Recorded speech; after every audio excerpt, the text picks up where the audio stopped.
Okay, y'all, so one of my really, really awesome friends just got me a bag of fat. And when I say a bag of fat, I mean like a big old honking bag of fat.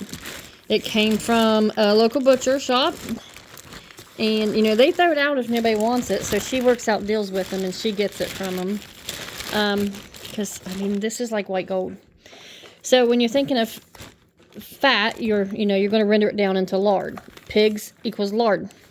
So with the lard, you get all sorts of goodness. It's my favorite fat to cook with is pork. But anyhow, this bag is mixed, so you got to know which ones is which if you want to separate it out. Normally, I don't separate it out, but we're coming up on, pastry season here for me.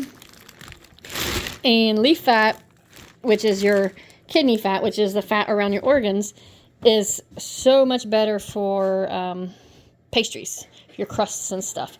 So if you look at this here, this is a piece of leaf fat. This is around the organs, the kidneys and stuff like that. And you'll see that there's slightly like a membrane, I don't know if you can see it or not, right here, that will peel off.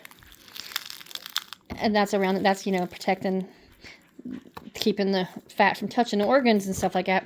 But man, these had to be some good looking hogs when they was being butchered. You can see the membrane here too. It's just clear, like a clear skin that protects it. You can see where it comes off right here. Anyhow, this is your leaf fat. This is soft fat. It renders down way, way better, faster. It's softer to cut. And then this here's your back fat. I mean, it's so smooth looking. You're like, oh, that's got to be the good stuff. No, it's not. I mean, it's good. Trust me. Any of it's good. Usually, like I said, I just render it all together. But right now, I'm separating it only because, well, who wouldn't when you got this much of both?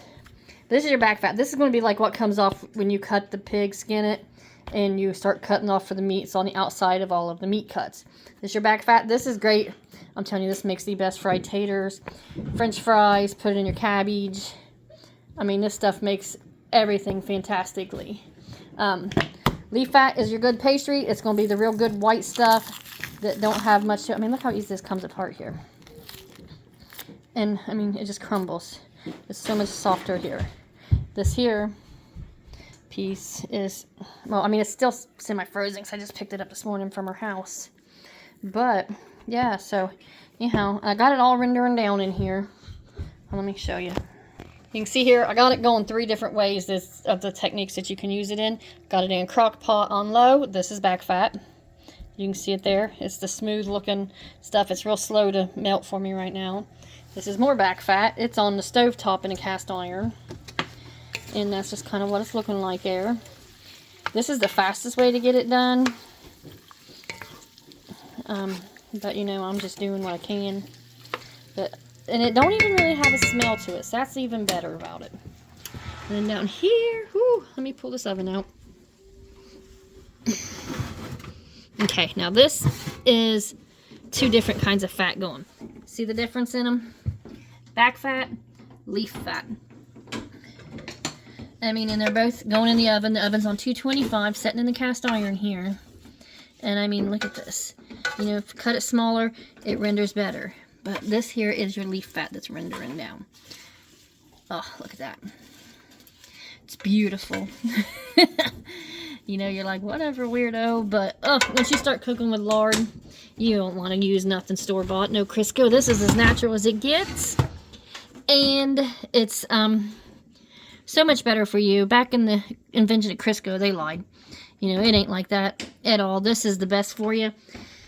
And once you start cooking with it, you won't want to cook with none of the other greases and fats that there is.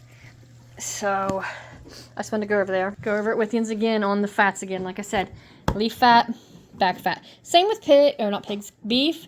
I don't use as much beef. I don't cook with as much beef. Pork is my go-to. But, you don't do your leaf fat for pastries, though. It's got a way stronger taste. But, man, oh, man.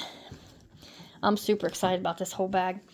But, so, anyhow, I'm going to spend a couple days rendering, I believe. That was probably 40 pound. I thought 30, but I'm thinking it was 40 pound. It's pretty daggum heavy to carry. But, trading some eggs and whatnots for it. Yeah, see the membrane? There you go. We can see the membrane like that. There's the membrane. You just peel that right off. Chunk this up. Put it in there. These here you got to cut up. They are harder to do.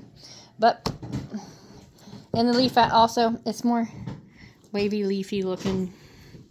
And this here's a big chunk too. But there you have it. There's your fats for lard from the pigs.